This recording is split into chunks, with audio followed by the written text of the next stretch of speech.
ఏంటి డౌటా? జోగులు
శ్రీమాత్రే నమః. శ్రీమహాగణాధిపతయే నమః. శ్రీ విష్ణురూపాయ నమః. శివాయ గురవే నమః. ఓం నమః శంకరాయ. నారాయణం నమస్కృత్య నరం చైవ నరోత్తమం దేవీం సరస్వతీం వ్యాసం తతో జయముదీరయే. నమస్తే సరదాదేవి కాశ్మీరపురవాసిని త్వామహం ప్రార్థయే నిత్యం విద్యాదానం దేహి.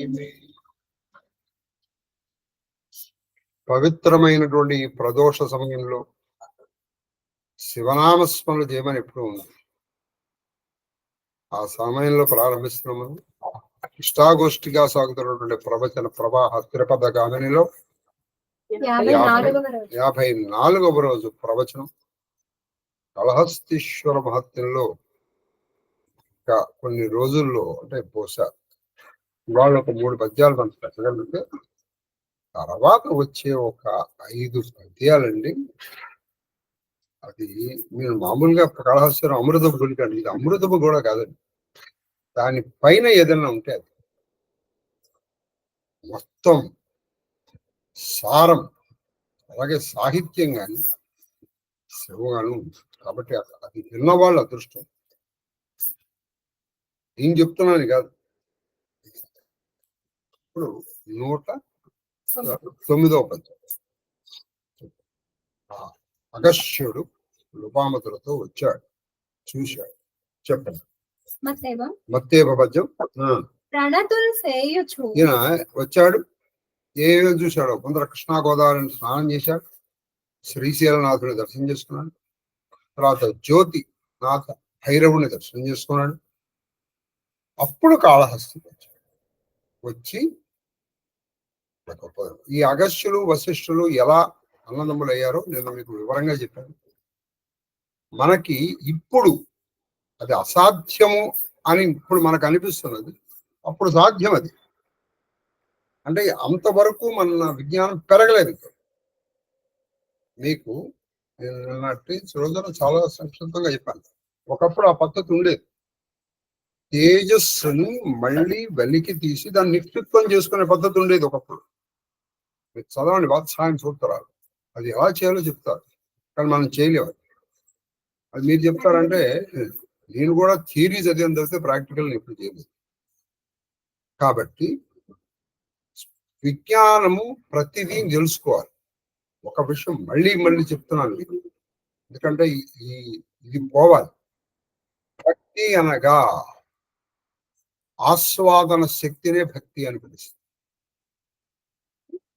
ఇప్పుడు మీరు జయదేవుడి భక్తి గీతాలు చదవండి. జయదేవుడు ఇంటికి వెళ్ళారా? మీరు ఎప్పుడన్నా చూసారా? ఎవరు వెళ్ళదా? నేను వెళ్ళాను, ఆయన ఇంట్లో తిరిగాను. అక్కడ పురిలో ఆయన ఇంట్లో దశావతార మఠ్ అని ఉంటుంది ఒక చోట. అది ఎవరిదో కాదు, ఆయన ఇల్లు అది.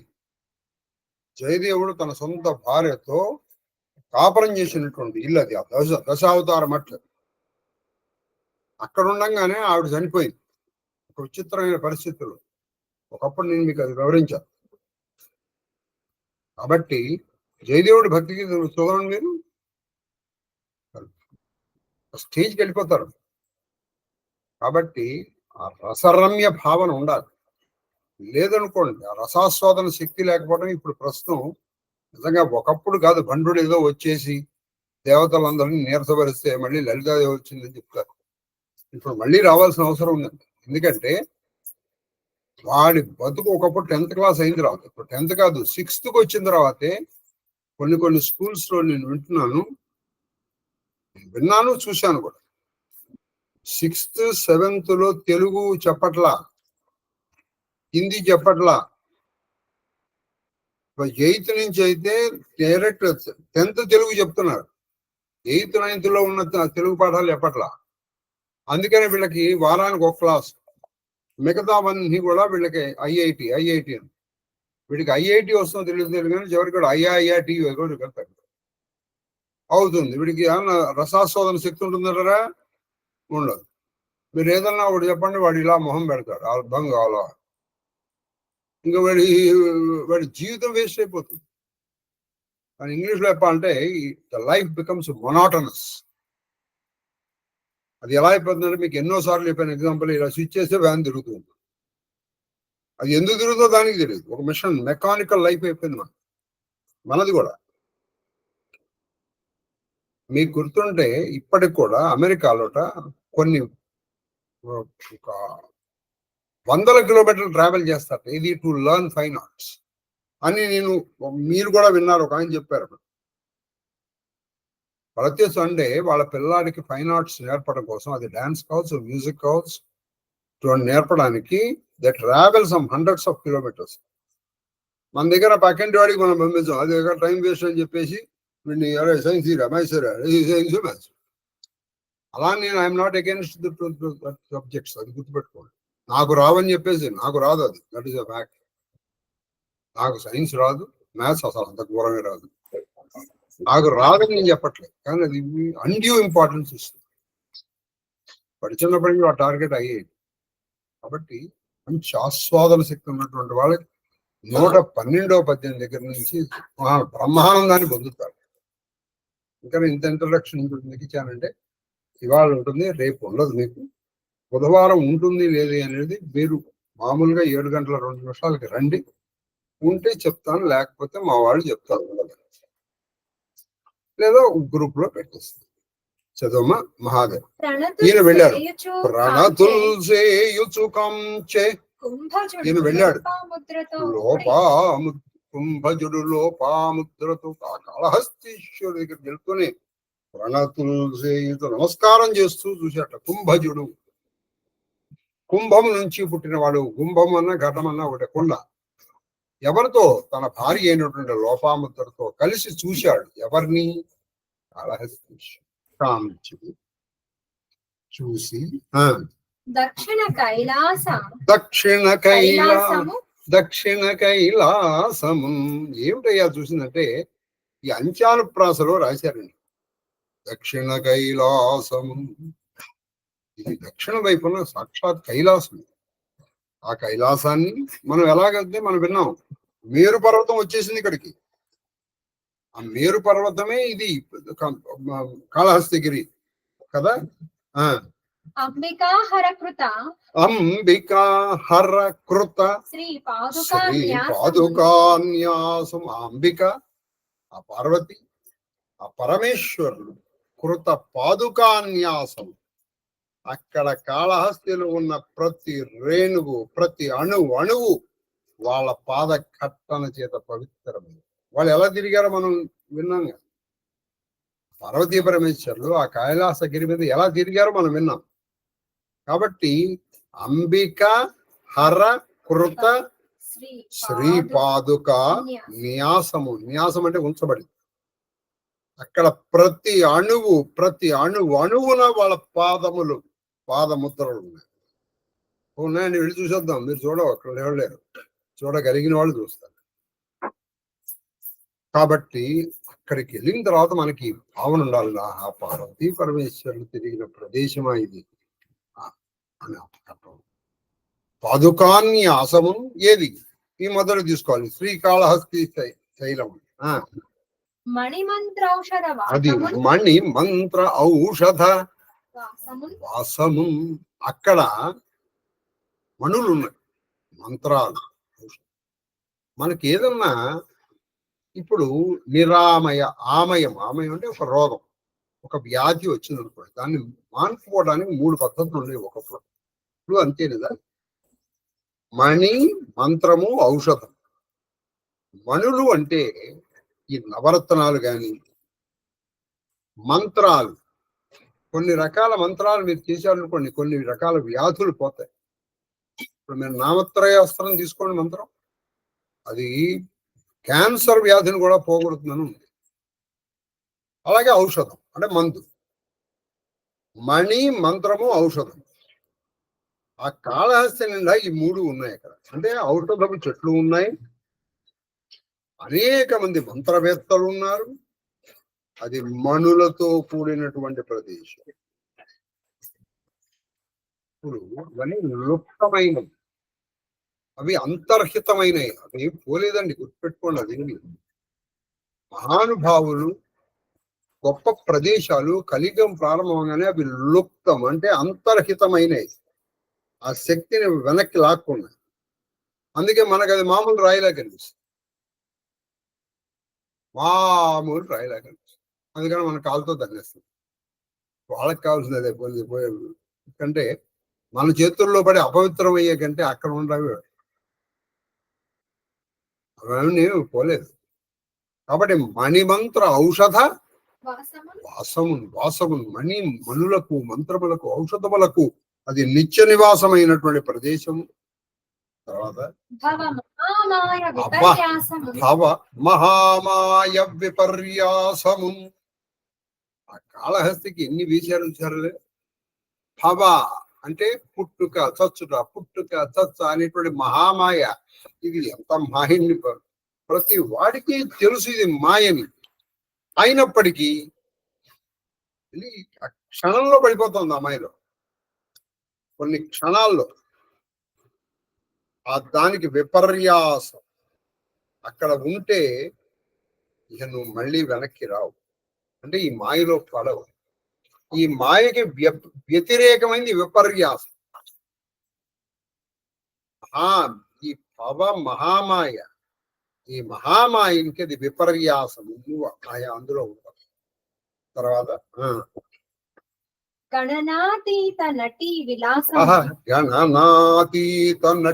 విలాసం. అక్కడ లెక్క పెట్టలేని, అంటే లెక్కకు మిక్కుటమైన నటీనటుడు, అనేక మంది గంధర్వుల గానం, అప్సరసుల నాట్యం, అనేక మంది అక్కడ చేస్తూ ఉంటారు. అంటే మనం వెళ్ళి చూడొచ్చా అంటే ఇక ఆ శక్తి ఉంటే చూడొచ్చు. కాబట్టి ఎంతమంది అంటే అసంఖ్యాకంగా వస్తారు. సంఖ్యాకంగా నటీ విలాసం అంటే అక్కడ మంచి కల్చరల్ యాక్టివిటీస్ కూడా జరుగుతుంది. తర్వాత సమగ్ర శ్రీ సముల్లాసము. సమగ్రమైనటువంటి అంటే పూర్తి అయినటువంటి. శ్రీ అంటే దానికి అనేక అర్థాలు ఉన్నాయి. శ్రీ అంటే మోక్షం అని ఒక అర్థం, శ్రీ అంటే ఐశ్వర్యం అని ఒక అర్థం, శ్రీ శుభం అని ఒక అర్థం. కాబట్టి అన్నిటికీ అదే ప్రమాదం. నీకు అక్కడ ఐశ్వర్యాలకు కానీ లేదు, మోక్షానికి కానీ సమగ్రమైనటువంటి పరిస్థితి. మీకు చూడండి, ఆ సమగ్ర శ్రీ సముల్లాసం అన్న చోటలోనే అక్కడ కేవలం ఒక భక్తులు ఏదో తపస్సు చేసుకునే వాళ్ళే కాదయ్యా, నటులు ఉన్నారు అక్కడ, మణిమంత్ర ఔషధాలు ఉన్నాయి, అక్కడ నాట్యాలు జరుగుతున్నాయి, గానాలు జరుగుతున్నాయి. కాబట్టి ఇది ఒక సమగ్రమైనటువంటి ప్రదేశం. అది అక్కడికి వెళ్ళేది నువ్వు ఊరికే హిందీలు అని ఊరికే చేసుకునే వాళ్ళు ఉంటారు, వాళ్ళకి నమస్కారం పెట్టుకుని వచ్చేయటమని కాదు అక్కడ. అవి నువ్వు ఆ మంచి ఇవి దృశ్యనీయమైనవి, గమనీయమైనవి ప్రదేశాలను నువ్వు చూడవచ్చు, వినవచ్చు. అప్పుడు వాడు ఉన్నదే ఆయన రాశారు, ఏం దూర్చేదో తన కవిత్వ చమత్కృతి రాయడానికి రాయలేదు. అటువంటి కాళహస్తీశ్వరుడు అర్థం లోపాముద్రతో కలిసి అగస్త్యుడు చూశాను. ఏం పద్యం అండి చెప్పమ్మా, పద్యం చెప్పమ్మా. శ్రీ చెప్పండి. అది శ్రీర్వేష రచనా శోభ. అంటే శ్రీ అంటే మనకి అనేక, శ్రీ అంటే విషం అని కూడా ఒక అర్థం ఉంది. అందుకే ఆయన పేరు శ్రీకంఠుడు. శ్రీ అంటే విషం, కాబట్టి శ్రీ అంటే మోక్షం. శ్రీ ఏవి కాదు అన్నీ అది చెప్పండి. మనకి పంచ ఓంకారము, అందులో ఓంకారం సరే ఎలాగ ఉంది, శ్రీ కూడా ఒక ఓంకారం, నమః ఒక ఓంకారం, స్వాహ ఒక ఓంకారం, స్వధ ఒక ఓంకారం. కాబట్టి చెప్పండి వీళ్ళు ఎలా వెళ్తున్నాయి, అటువంటి చూసేటప్పటికి వీళ్ళు వెళ్తున్నా నమస్కారం పెట్టుకుంటూ వెళ్ళారు. ప్రణతుల్ సేయుచు కంచే కుంభజుడు లోపాముద్రతో కూడి దక్షిణ కైలాసము అంబికా హర కృత శ్రీ పాదుకాన్యాసము మణిమంత్ర ఔషధ వాసము భవ మహామాయా విపర్యాసము గణనాతీత నటీ విలాసము సమగ్ర శ్రీ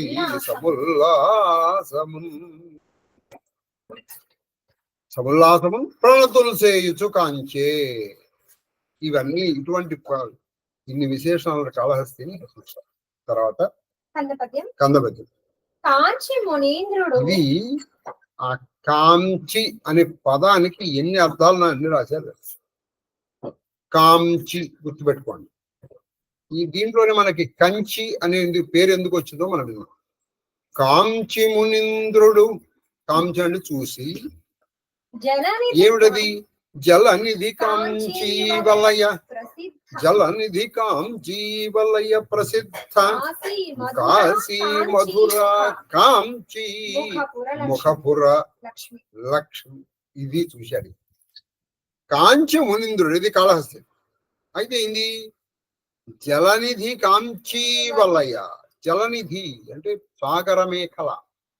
భూదేవి మనం చెప్పట్లా, సముద్ర వసనే దేవి పర్వతస్థని, సాగర మేఖల పర్వతస్థని భూదేవి నమోదు. ఈ సముద్రం ఎలా ఉందంటే ఒక మేఖలగా ఉంది. మేఖల అంటే వడ్డాణం, దాన్ని కాంచి అంటారు. జలనిధి సముద్రము వడ్డాణముగా కలిగినటువంటి ఈ ప్రసిద్ధమైనటువంటి భూమిలో మనకి కొన్ని మోక్ష పట్టణాలు ఉన్నాయి. అయోధ్య, మధుర, మాయా, కాశీ, కాంచి, హ్యవంతిక, పురీ, ద్వారవతీ చైవ సప్త అయితే మోక్షకారకా అని. అయోధ్య, మధుర, మధుర అంటే శ్రీకృష్ణ పుట్టిన ప్రదేశం, మధురై కాదు, మధుర, కాశీ, కాంచి, హ్యవంతిక ఉజ్జయిని, అదే మహాకాళేశ్వరం, హ్యవంతిక. తర్వాత మధుర, మాయ, మాయ అంటే బద్రి, బద్రి బద్రీనాథుడు దాని పేరు మాయ. కాబట్టి మూడవది పురీ, ద్వారవతి చేయ. ఈ పురీ ద్వారవతిలోనే కొన్ని ఉన్నాయి. కొంతమంది ఏమంటారంటే పురి అంటే పట్టణం, లేదండి ఈ కృష్ణుడే స్వయంగా తన అన్నగారు, చెల్లెలు, కుటుంబంతో సహా ఇన్నిటి వచ్చేసాడు పురి. ఇది ఎప్పుడైతే ద్వారక ఈ మన సముద్ర గర్భంలో కలిసిపోయిందో పురి వచ్చింది. కాబట్టి పురిని ద్వారక ఈ రెండింటికి అభేదము. కాబట్టి పురి కూడా మోక్ష పట్టణమే అని కొందరు అభిప్రాయం. లేదండి పురి కాదు, అది ద్వారకే అసలు అని చెప్తున్నారు. ఎవరు ఏది అయినప్పటికీ మనం రెండింటిని ఒప్పుకుంటాం. మనం కొట్టుకు తావడం ఎందుకు, కాబట్టి మనం రెండింటిని ఒప్పుకుంటాం. పురి గొప్పదే, ద్వారక. కాబట్టి పురి ద్వారవతి చేశాడు. ఈయన ఏం చేశాడు, ఈ భూమికి ఇది జలనిధి కాంచి అంటే వడ్డాణముగా ఉంది. మొదట కాంచి అంటే చూసి, ఈ చూసి ఏమేమిటవి ప్రసిద్ధమైనటువంటి కాశీ, మధుర, కాంచి. ఇక్కడ కాంచి అంటే కంచి పట్టణం. ఇక్కడ కాంచి అంటే కంచి పట్టణం. అంటే ఎక్కడైతే మనకి కామాక్షి అమ్మవారు కొలువై ఉన్నారో అక్కడ మనకి విష్ణు కంచి, శివ కంచి, శక్తి కంచి అనే 3 కంచెలు ఉన్నాయి. ఆ కాంచి కామాక్షి విలాసం అనేటువంటి గ్రంథంలో మనకు కనిపిస్తుంది. కాబట్టి ఈ అయోధ్య, మధుర ఇవన్నీ చూసి కాంచి ముఖపుర, ముఖం అంటే మొదలైనటువంటి అంటే మిగతావన్నీ చెప్పాలి. ఇందులో మిగతా చెప్పలేకండి. అయోధ్య చెప్పలేదు, మాయా చెప్పలేదు. మిగతా ముఖపుర, ముఖపుర లక్ష్మి అంటే పట్టణముల యొక్క సంపద. కాంచీమణి అది కాంచీమణి అంటే కాంచి అంటే వడ్డాణం, అందులో మణి. వడ్డాణానికి కొన్ని మువ్వలు పెడతారు, అది కదిలినప్పుడు అవి శబ్దం వస్తుంది. కాంచి మణి యామ్య భాగ కైలాస.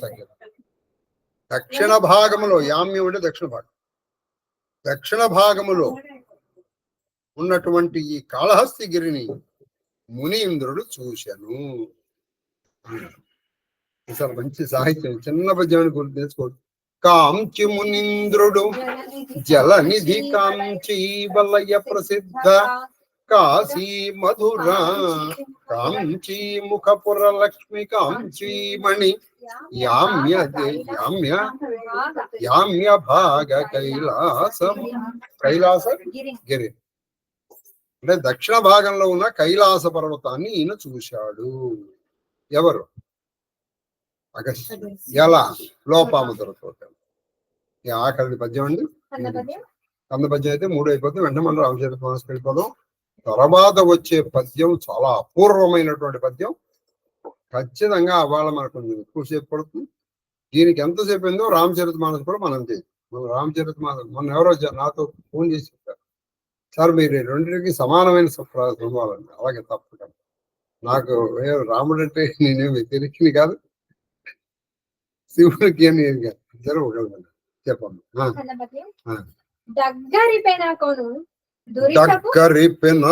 దగ్గరి అంటే కాళహస్తి దగ్గరికి వెళ్ళి పెనకొను దురితంబులు అక్కలములు త్రించి. చూడండి, దగ్గరి ఆ కాళహస్తికి దగ్గరగా వెళ్ళి పెనకొను దురితంబులు అక్కలములు త్రించి వైచి, బాగా పెనవేసుకుపోతున్నటువంటి పాపాలనేటువంటి ఈ పాపాల మూటలు ఉన్నాయి కదా, పాపాల ముళ్ళు, వాటి తెంచి అవతల పారేసావు. నువ్వు తెంచుకోగలరా నాయన. అక్కడికి వెళ్ళేటప్పటికీ ఆ గిరి మహిమ వల్ల వాటంతా అవే ముడి వీడిపోతాయి. ఇక్కడ ఉన్నంత వరకు నువ్వు ప్రయత్నపూర్వకంగా తెంచుకోవాలనుకున్నవి కొన్ని పట్టణాలకు వెళ్ళేటప్పటికి అవి తెగిపోతాయి. కొన్ని పట్టణాలకు వెళ్ళేటప్పటికి మోక్ష పట్టణాలు, కొన్ని తీర్థాలు, క్షేత్రాలకు వెళ్ళేటప్పటికి ఆ పాపాలు పోతాయని చెప్పడంలో అది అతిశయోక్తి కాదు. ఆ ముళ్ళు పోతాయి. పోయి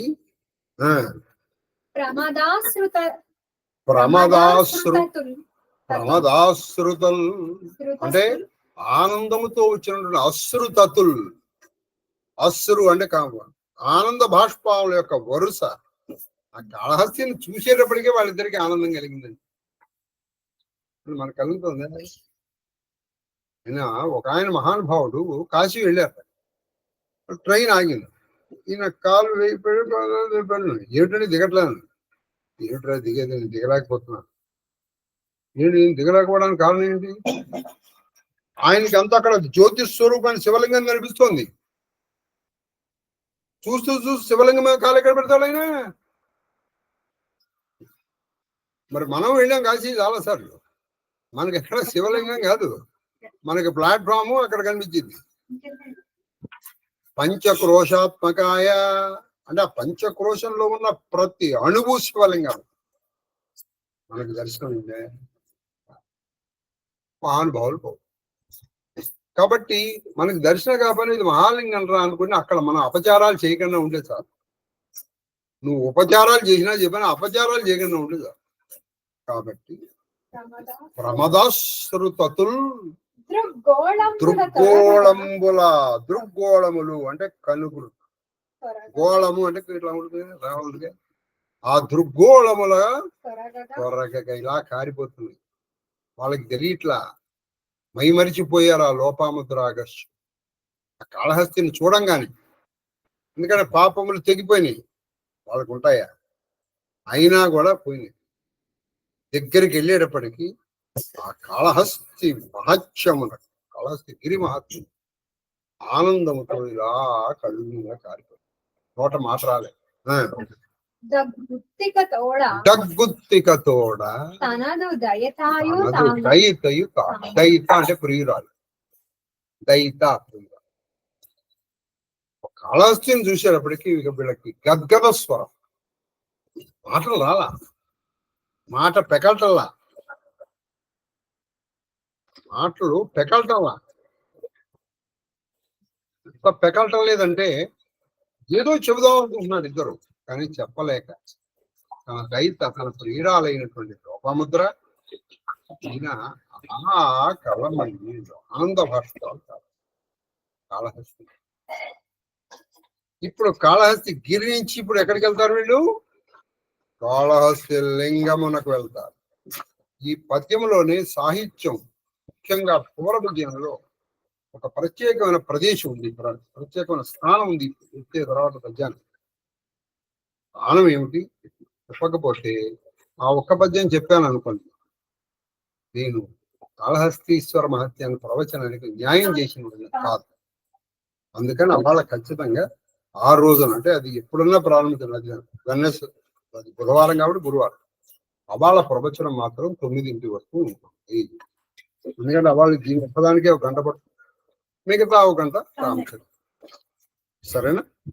మహాదేవ్ దృగ్గోళం అది ఇది ఏంటంటే కాశీఖండంలో చెప్తారు, యక్షరాజు తలంచి అక్షిగోళంబుల అశ్రుపూరము నించు అని శ్రీనాథుడు రాసిన పద్యం.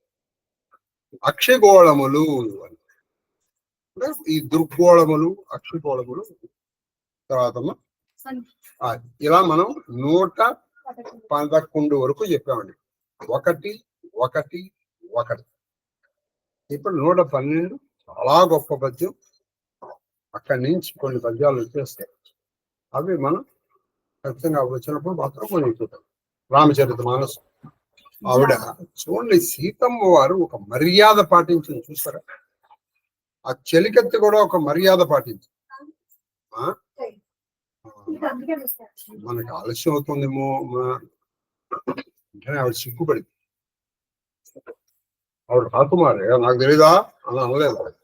ఎవరైనా మంచి చెప్తే వినే లక్షణం మనలో ఉండాలి. నిజానికి నువ్వు సాధనలో పైకి వెళ్తున్న లక్షణం ఏంటంటే, ఎదటి వాడు చెప్పిన దాన్ని ముందర నువ్వు సాధారణంగా వింటావు. వీడు నాకు చెప్పేది, వాడు ఎవడైనా సరే, నీకంటే తక్కువ చదువుకున్నవాడు కావచ్చు, తక్కువ వయసు వాడు కాదు, ముందర విను. అదే కదా మన సొంత వినదగుని ఎవ్వరు చెప్పినా అన్నారు, వినదగు పెద్దలు చెప్పినా అలా. అందులో ఇప్పుడు ఆ తర్వాత విన్నంతలో వేగపడద్దు, వివరించి ఆ తర్వాత నిజం తెలుసు. వాళ్ళ చూడండి, సీతమ్మ వారు కూడా సాక్షాత్ మహాలక్ష్మి విషయం కానీ ఆవిడికి తెలుసుగా, మీకు నాకు తెలియపోయింది, వాళ్ళ అమ్మకి భయపడింది. ఉంటుందో ఈ మర్యాద, రాముడికి ఉన్న పేరు ఏంటంటే మర్యాదా పురుషోత్తం. ఇది పైగా రామాయణం, రామ అంటే స్త్రీ యొక్క ప్రవర్తన. అమ్మ ఏమంటుంది అంటే చెప్పేస్తాను అన్ననా, ఒకటి మాట అయింది అని బారేయించండి.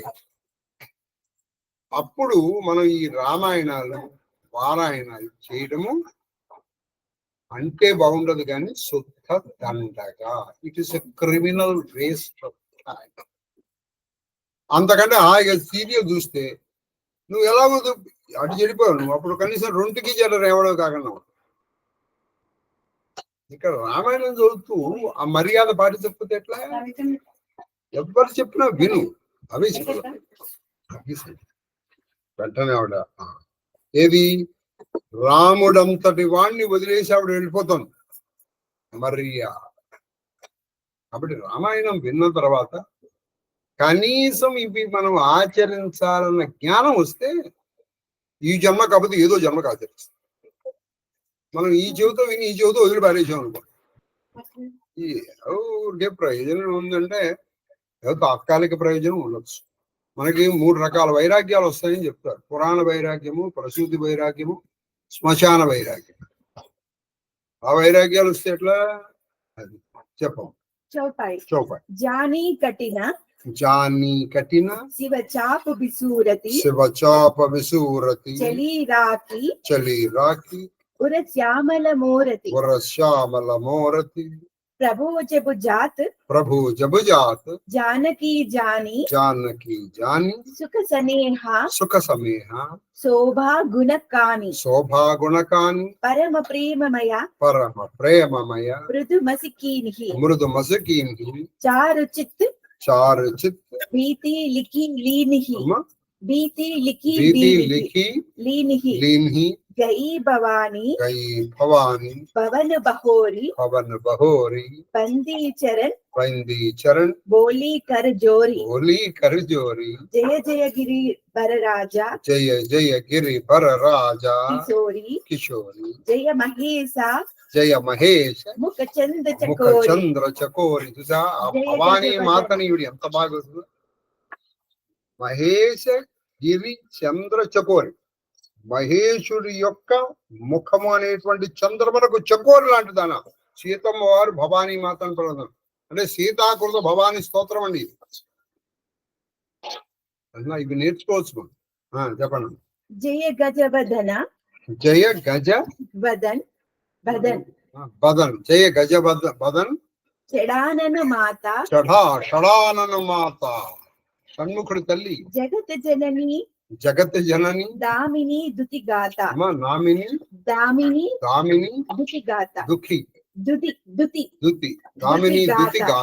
ఇది మళ్ళీ చదువుతున్నాను. ఇక్కడ స్టార్ట్ ఎక్కడైతే అమ్మవారి స్టార్ట్ అయిందో అక్కడ మళ్ళీ జయ జయ గిర భరరాజ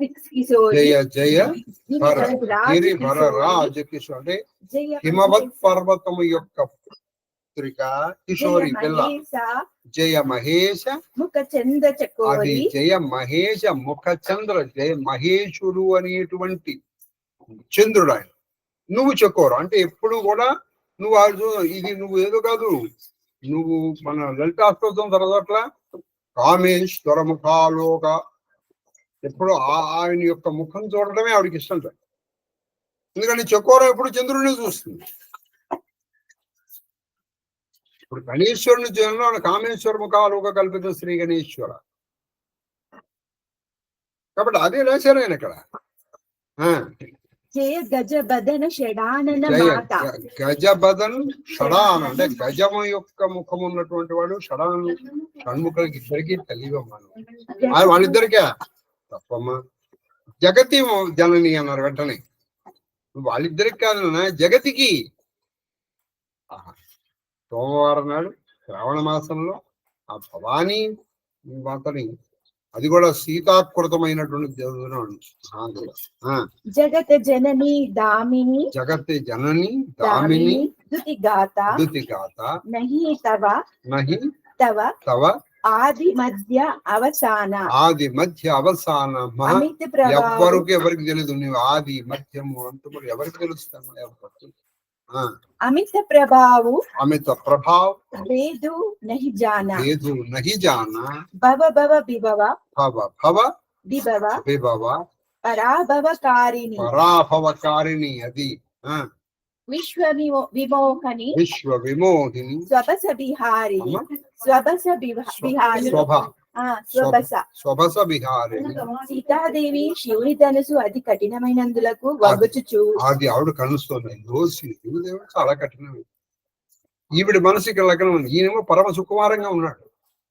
అది ఆయన ఎత్తకల్లా ఎత్తలేకపోతే మనకి చూడండి, మనకి ఎక్కువ ప్రేమ ఎక్కడ ఉంటుందో, మనసు తిట్టని తిట్లు మన శత్రువు కూడా తిట్టట. మీరు ఎప్పుడైనా కావాలండి, నేను ఇప్పుడు అన్నది అబద్ధం అయితే మీకు మీకు పరమ ప్రీతికరమైన ఎవడో కావచ్చు, మీకు అబ్బాయి కావచ్చు, ఏడైంది అనుకో, రాలేదు వీడు, ఏమైపోయింది ఏమైపోయింది, బస్సు బండి మీద వెళ్ళాడు, ఏమైపోయింది, మీరు ఎన్నో ఊహించుకుంటారో అక్కడ. మనసు తిట్టిన తిట్లు, పైగా ముఖ్యంగా ప్రేమ ఉన్న చోట, ప్రేమ ఉన్న చోట వాళ్ళు ప్రారంభించారు నాన్న పొద్దున్న నుంచి. తన హృదయములో వాళ్ళకి తెలిసింది, మనం కూడా ప్రారంభించాం.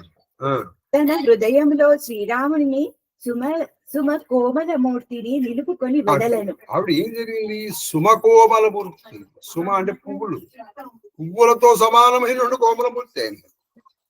శివుని శాపం అది. ఎలా అసలు పొంతాను కుదరట్లా, కంపాటబిలిటీ లేవట్లేదు. శ్రీరామచంద్రుడు కూడా సుఖ స్నేహ శోభా సుగుణముల కనియగు జానకీదేవి వెళ్ళుటను గమనించి ఆమె రూపమును తన చిత్తమనడి భిత్తిపై ప్రేమయను సిరాతో చిత్రించుకున్నాడు. ఈయన సుఖం, స్నేహం, సుగుణములకు కని అయినటువంటి ఆ సీతాదేవిని జానకి తన మనసులో చిత్తం అనేటువంటి ఏం రాశాడు? తిత్తి అంటే కాగితం మీద, తిత్తిపై భిత్తిపై ప్రేమయను అంటే పిత్తి. ఇక్కడ మన ఇది కాగితం ప్రస్తుతం ప్రేమ అనే సీర దాంతో రాసుకున్నాడు. తర్వాత సీతాదేవి మరలా భవానీ మందిరమునకు సీతాదేవి వాళ్ళ భవానీ మందిరానికి వెళ్ళి అంజలి ఘటించి గౌరీదేవిని ప్రార్థించారు. ఓ గిరిరాజ సుత, ఓ గిరిరాజ, ఓ హైమవతి, హిమవత్ పర్వత కన్య, నీకు జయమగుగాక. శివుని ముఖచంద్రునకు నీవు శివచంద్రముఖం గజాసుడైన గణాధిపతికి గణాధిపతికి షణ్ముఖుడికి మాకు అంతేకాదు జగతికే మాతవి, జగన్మాతవి. జగజనని నీ తనువు విద్యుల్లత శోభలతో, నీ తనువు విద్యుల్లత అంటే మెరుపు తీగల, నిలకడ నేర్చిన మెరుపు తీగ. నీకు జయము. మామూలు మెరుపు తీగ నిలకడ లేదుగా, కానీ ఈవిడ నిలకడగా. నీవు ఆద్యంతములు లేని ఆద్యంతములు లేని, ఆవిడకి ఆది ఒకటి అంతం ఉంటాయి. అది ఆద్యంతములు లేనటువంటి ఒక మహాశక్తిశ్వరు, అంతే కదా. నీ అపరిమిత ప్రభావమును వేదములు కూడా వర్ణింపజాలవు. నీ ప్రభావాన్ని అసలు ఈ సృష్టికి మూలమైనటువంటి వేదాలు కూడా వర్ణించలేదు. వేదములు కూడా నీ గురించి ఏం చెప్పగలుగుతాయి? ఒకటి చెప్పి అవి చెప్పి చెప్పి చెప్పి చెప్పి మేమేమీ చెప్పలేమన్న విషయం మాకు తెలుస్తుంది. చెప్పేసి అది సృష్టి స్థితి లయకారినివి నీవు. అది నువ్వు ఎటువంటి దానమ్మా? సృష్టి స్థితి లయకారి. నువ్వేం చేస్తావు? అమ్మలగన్నయ్యమ్మ ముగురమ్మల మూలపుడు చాలా పెద్ద. నువ్వు సృష్టి స్థితి లయ కాబట్టి నువ్వే కాదు. అదే కదా మనం లలితాసనం కూడా చదువుకున్నాం. సృష్టికర్త్రి బ్రహ్మరూపిణి, గోప్త్రి గోవింద రూపిణి, సంహానిరుద్రూప తిరోధానకరీశ్వరి, సదాశివానుగ్రహ పంచకృత్య పరాయణ. కాబట్టి నువ్వు సృష్టి స్థితి లయ కాదు, తిరోధాన అనుగ్రహములు కూడా ఈ పేర్లతోనే చేస్తూ ఉంటావు. ప్రపంచమును మోహింప చేయగల అది నువ్వు విశ్వమోహిని. ఎంత విశ్వమోహిని అంటే నారాయణుడు కూడా నిన్ను ధ్యానం చేసే మోహిని అవతారం ఎత్తాడు. హరిస్వామారాధ్య ప్రణత జన సౌభాగ్య జనని పురాణారీ భూత్వా పురరిపుమపి శోభమలయ. ఏది శివుడి మనస్సుని కూడా కలవరపరిచేయగలిగాడు ఎవరు? నారాయణుడు మోహిని. దానికి కారణం ఏంటంటే ఆయన ఈవిడ ధ్యానం చేశాడు. హరిస్వామారాధ్య, హరిస్వాం నిన్ను ఆరాధించడం వల్ల ఆయనకు ఆసక్తి వచ్చిందమ్మా అని చెప్తారు శంకరాచార్యులు వారు.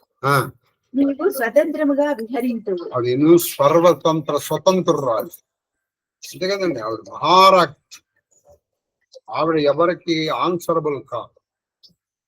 ఆవిడ she is not answerable to anybody. ఆవిడ సర్వతంత్ర స్వతంత్ర.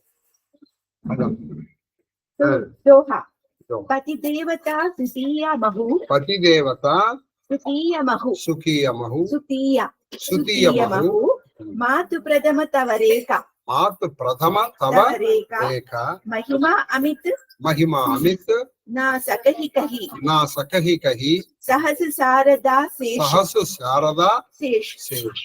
ओ మా माता नीव నువ్వు पतिव्रता ఇంకో విషయం ఏంటంటే శారదాశేష్ ఆదిశేషుడు సరస్వతి కూడా నిన్ను చెప్పలేరమ్మా. ఆ నువ్వు ఎటువంటి ओ చెప్పు. माता ఓ మాత, नीव पतिव्रत ललामवु అది పతివ్రత లలాం అంటే పతివ్రతలు అందరికీ. అందుకే అడిగి ఇప్పుడు అష్టాత్తులను తీసుకోండి. పతివ్రతాభిష్టాంగన ఫలప్రదాయ పతివ్రతలు కోరుకున్నాడు. అందుకే నిన్న మనం చెప్పాం లోపాముద్ర నాకు భర్తనైనా ఇంక చెప్పచ్చు.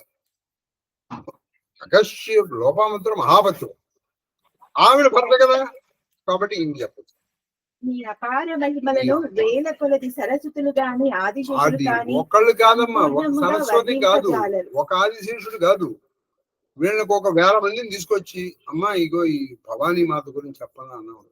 వాళ్ళు చెప్పాలి, వాళ్ళ గురించి చెప్పలేదు. అది సత్యం అండి. మీరు చూసుకోండి. సర్వే వైదే మీకు ఇప్పుడు నేను అర్థం చెప్పలేను కానీ దీనికి దేవి ఉపనిషత్తులో చెప్తారు. కొంచెం విందురు కానీ కొంచెంసేపు, అంటే ఎక్కువ చెప్పడం మొత్తంతో చెప్పడం కష్టం. అది కొంచెం చెప్తాను. సర్వే వై దేవా దేవి ఉపతస్తు కాసిత్వం మహాదేవి. అమ్మా ఎవరమ్మా నువ్వు అన్నారు. కాసిత్వం మహాదేవి అంటే అప్పుడు ఆవిడ చెప్తుంది అసలు తను ఎవరు విన్నారమ్మా. తర్వాత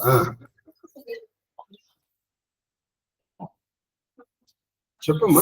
చౌపాయి సేవత తోహి సేవతో సులభ ఫలచారి సులభ ఫలచారి వరదాయని వరదాయిని పురారి ప్యారి పురారి ప్యారి దేవి పూజి దేవి పూజి పద కమల తుమారి పద కమల తుమారి సుర నర ముని సుర నర ముని తబు హోయి సుకారి ప్రభు హోయి సుకారే మోరు మనోరథ మోర మనోర జానహు నీకే జానహు నీకే బసవు సదా బసవు సదా పురపుర సబహీకే పురపురు సబహీకే కీన్ హౌ కీన్ హౌ ప్రకటనా కారణ తేహి ప్రకటనా కారణ తేహి తేహి అస్ కహి అస కహి చరణ గహే వైదేహి చరణ కహే చరణ గహే చరణ గహే వైదేహి వైదేహి వినయ ప్రేమ బస్ బయి వినయ భవాని ప్రేమ బస్ బయి బసు భై భవాని భవాని కసీమాల కసీమాల మూరతి ముసుకాని మూరత ముసకాని సాదరస్య సాదరస్య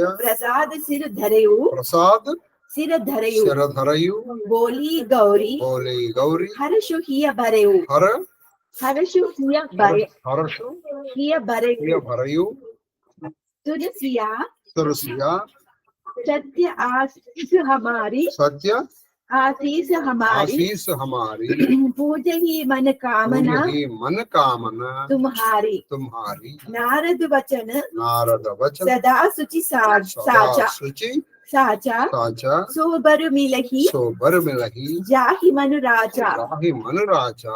ओ वरप्रदायिनी ఓ వరప్రదాయ అంటే అందరికీ వరములు ఇచ్చేటువంటి ఓ అమ్మ त्रिपुरारी प्रिय पत्नी త్రిపురారి అయినటువంటి ఆ మహేశ్వరుడికి ప్రియమైన పత్ని నీ సేవలను చేయుట వలన అది నీకు సేవ చేయడం వల్ల ధర్మార్థ కామ కర్మ అర్థ కామ మోక్షముల పురుషార్థములు సులభంగా ప్రార్థిస్తాయి.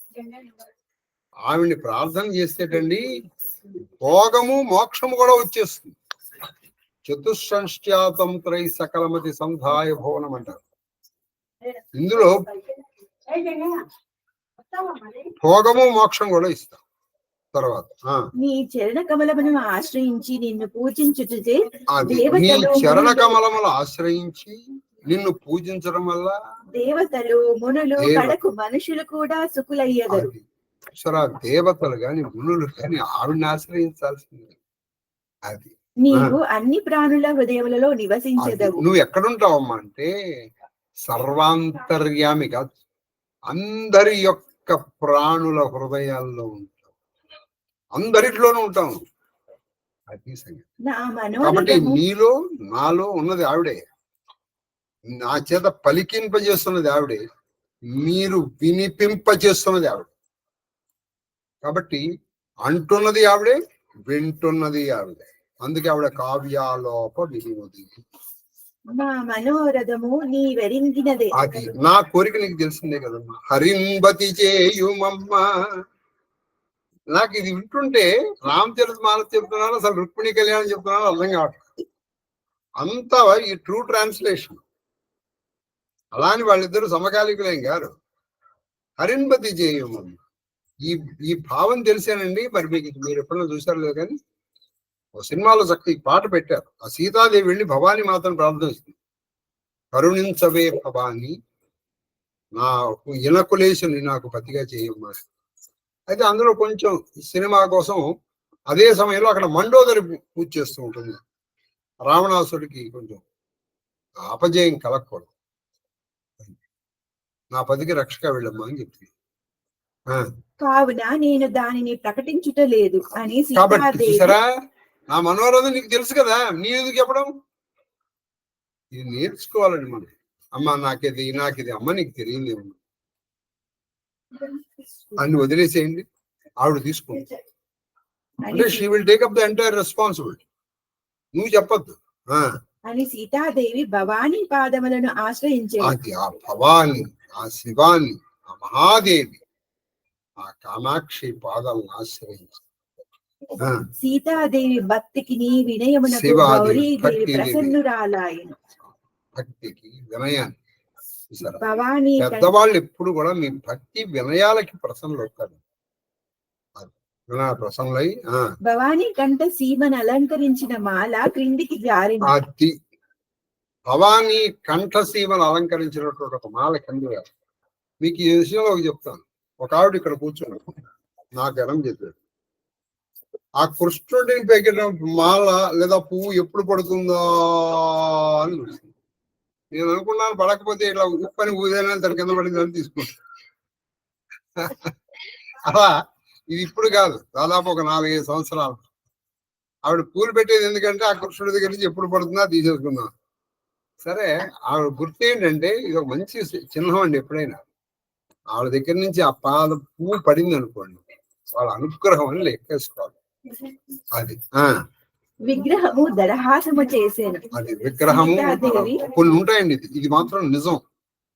విగ్రహం నవ్వేది అంటే నవ్వు ముఖంలాగా ఉంటుంది. మీకు అంటే మీ ఇక్కడ ఉన్న వాళ్ళకి, దూరంగా ఉన్న వాళ్ళకి తెలియదేమో కానీ ఒక ఆలయం ఉందండి. ఎక్కడంటే ఆలయం ఎక్కడ ఉంటుందంటే, మీకు ఎక్కడ చెప్పాలి, సరే మీ అందరికి కొంతమంది కామాక్షి వాళ్ళు ఇల్లు తెలిసాము. ఆ కామాక్షి వాళ్ళ నుంచి ఇప్పుడు వెంకటేశ్వర స్వామి ఆలయం తెలుసుగా మీకు ఇక్కడ మన ముసారం. అది గోడ కట్టేశారు. ఆ గోడ అటువైపుకి వెళ్తే ఒక శివాలయం, ఒక రామాలయం ఉంటుంది. ఆ రామాలయంలో కరెక్ట్ గా భద్రాద్రి రాముడు లాగానే ఉంటుంది. అంటే భద్రాద్రి రాముడి కంటే కరెక్ట్ ఒక అంగుళం తక్కువ ఉంటుంది. ఆయన వామాంక స్థిత జానకీదేవి. నేను ప్రత్యక్షంగా 7 సంవత్సరాలు చూశాను కాబట్టి నాకు తెలుసు. హారతి ఇచ్చేటప్పుడు కొన్ని సందర్భాల్లో ఆవిడ ఇలా చిరునవ్వు నవ్వినట్టుండేది. మళ్ళీ కళ్ళు ఇలా చూసుకుని మళ్ళీ చూస్తే మామూలుగానే ఉంది. అలా బాగుంది. అక్కడ సీతాదేవి ఇలా హారతి ఇచ్చి ఆవిడ దగ్గరికి వరకు వచ్చేటప్పటికి కొంచెం అనమాట చిరుదరహాసం. ఎన్నోసార్లు అనుభవించామ్మా మేము, మా కుటుంబం. అది ఎప్పుడు నా వీలుంటే వెళ్ళండి, బాగుంది. అయితే ఇప్పుడు దానికి పాపం సరైన పోషణ లేదు. అది అప్పుడు లేదు, ఇప్పుడు లేదు పాపం. అక్కడ ఒక సొరపన్న చెట్టు ఉండేది. విచిత్రం ఏంటంటే, నా కౌమార దశలో నేను అక్కడే ఉన్నాను.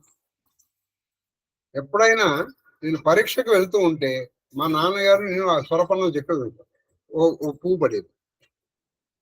ఆ పువ్వు తీసుకెళ్ళి అక్కడ పెట్టేసి నేను ఎగ్జామ్స్కి వెళ్ళిన రోజులు ఉన్నాయి. అది అలా ఒక సొరపన్న చెట్టు ఉండేది కదా. మరి ఇప్పుడు ఉందో లేదో నాకు తెలియదు, లేదో. సీతాదేవి కాబట్టి ఆ పొలపాట ఆ మాల ఆవిడ కంఠంలో ఉన్న మాల కిందకి జారి తన శిరస్సులో ధరించాడు. వెంటనే ఈవిడ మాల తీసి పెట్టుకుంది. ఏది ఈవిడ మన పువ్వు తీసుకుని పెట్టుకుంటుంది కృష్ణుడి దగ్గర నుంచి అలా తర్వాత గిరిజాదేవి కాబట్టి ఆవిడ సహజంగా పడాలి. అదేదో మనం పడాలి కదా అని చెప్పేసి ఇట్ట ఊపేసి ఆ పడిందని పెట్టుకోకూడదు. తర్వాత గిరిజాదేవి ఆనందంతో ఇట్లు పలికేను. ఓ సీత, గిరిజాదేవి ఆనందంతో పడుతుంది. ఏమందంటే, ఓ సీత వినుము, నా ఆశీర్వచనము అమోఘము, నీ అభిలాష నెరవేరును. నా ఆశీర్వచనం అమోఘమ్మ, తప్పదు. నీ అభిలాష నెరవేరు, నీ కోరిక నెరవేరు. విచిత్రం చెప్పండి, ఈవిడ కోరిక ఇది అని చెప్పలేదు, ఇది నెరవేరుతుందని ఆవిడ చెప్పలేదు. నారదుని పవిత్ర వచనములు సత్యములు, నీవు మనసు పడిన వరుడే. అదే నారదుడు ఎప్పుడు అబద్ధం చెప్పడమ్మా. ఇదొకటి ఎన్నోసార్లు చెప్పాను, మళ్ళీ చెప్తున్నాను. నారదుడు గురించి అవాకులు చవాకులు పేలక, ఆయన మహానుభావుడు. ఆయన ఏదో కలహకారకుడు. మేమి ఇవి సినిమాలు నాటకాలు కల్పించాం. మీరు మొత్తం భాగవతం చదివారు, ఎక్కడన్నా నారదుడు వచ్చారా? నారదుడు అక్కడ ఇక్కడ మాటలు చెప్పి ఏదైనా కలహం పెట్టినట్టు మీరు ఎక్కడన్నా విన్నారా? భారతం మొత్తం విన్నారు, ఎక్కడైనా నారదుడు అలా వచ్చారా? ఇప్పుడు రామాయణం వినబోతున్నారు, ఎక్కడైనా చెప్తున్నారు వినండి. ఇది సినిమాల్లో ఏం చేశారంటే, ఆయన ఏదో లోక కళ్యాణం కోసం ఇక్కడ మాటలు అక్కడ మాట, ఆయన ఇప్పుడు చేయలేదు, ఆయనకు ఆ గతి పట్టలేదు. నారదుడు మహానుభావుడు కాబట్టి దేవతా నమస్కార తిరస్కార చిత్రం వల్ల నారదుడు మనం రక్షిస్తాడు, అనుభవుడు ఆయన. కాబట్టి నారదుడి మాట అమోఘం, అలా ఇది ఉండదు. నువ్వు కోరుకున్నవాడే నీకు పతిగా లభిస్తాడు అని చెప్పి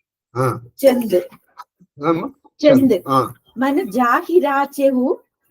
జాహిరాచెవు మిలగిసోవరు సహజ సుందర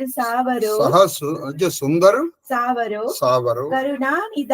కరుణానిధాన సుజానశీల్ సనేకు జానత్ రావరో ఎహి బాతి గౌరీ అసీస సుని సియా సహిత్ హియ హర్షి అలీ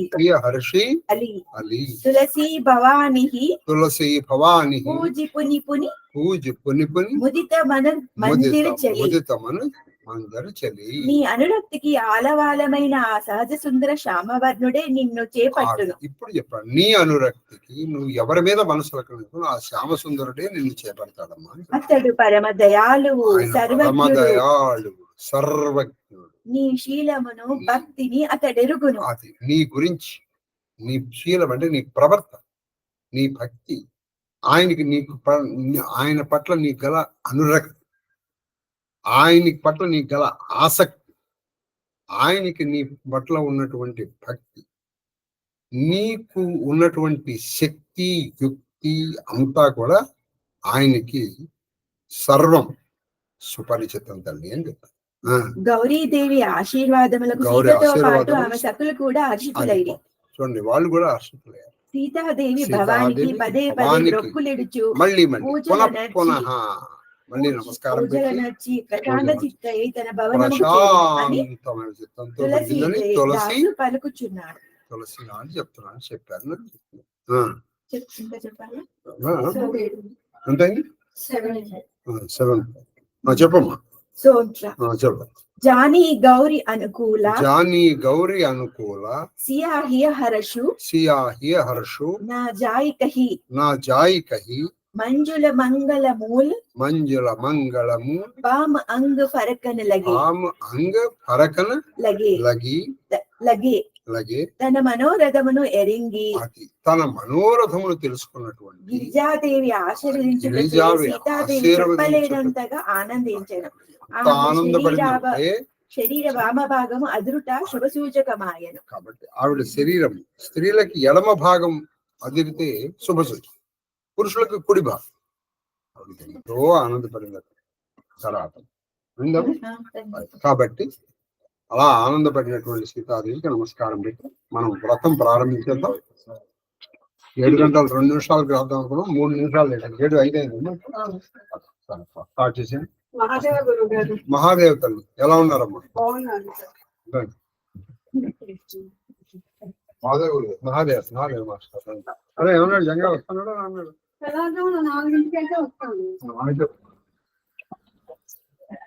గురుగారు మహాదేవ గురుగారు అయితే సార్ ఎగ్జామ్ పాస్ అయింది సార్. ఓహో మహాదేవ. మహాదేవ అది. నాన్న శ్రీనివాస అనుగ్రహ ప్రాప్తి వస్తుంది.